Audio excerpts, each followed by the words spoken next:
டம்ளரும் ஒரு கிளாஸ் கோதுமை மாவும் வச்சு சூப்பரான டம்ளர் கேக் எப்படி செய்யுதுன்னு பார்க்கலாமா? இந்த வீடியோவை சேவ் பண்ணி வச்சுட்டு நீங்களும் ட்ரை பண்ணி பாருங்கள்.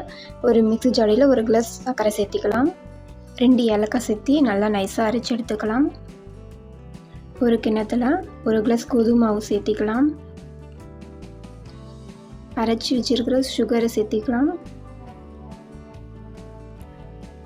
1/4 டேபிள் ஸ்பூன் பேக்கிங் சோடா, கொஞ்சமாக உப்பு சேர்த்து நல்லா கலந்து விட்டுக்கலாம். 3/4 கிளாஸ் பால் சேர்த்து நல்லா கலந்து விட்டுக்கலாம். நல்லா இந்த அளவுக்கு கலந்து விடணும். இப்போ 1 டேபிள் ஸ்பூன் ஆயில் சேர்த்து நல்லா கலந்து விட்டுக்கலாம். நல்லா இந்த அளவுக்கு கலந்து விடணும். ஒரு 2 கிளாஸ் எடுத்துக்கலாம்.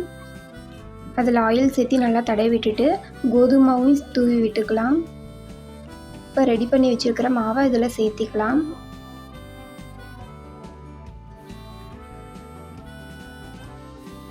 இப்போ குக்கரில் 20லேருந்து 25 நிமிஷம் வேக வச்சு எடுத்திங்கன்னா சூப்பரான டம்ளர் கேக் ரெடி. சூப்பராக வந்திருக்கு. நல்லா ஆறினதுக்கப்புறம் கத்தி வச்சு லைட்டாக எடுத்து விட்டிங்கன்னா நல்லா வந்துடும். பாருங்க, சூப்பராக வந்திருக்கு.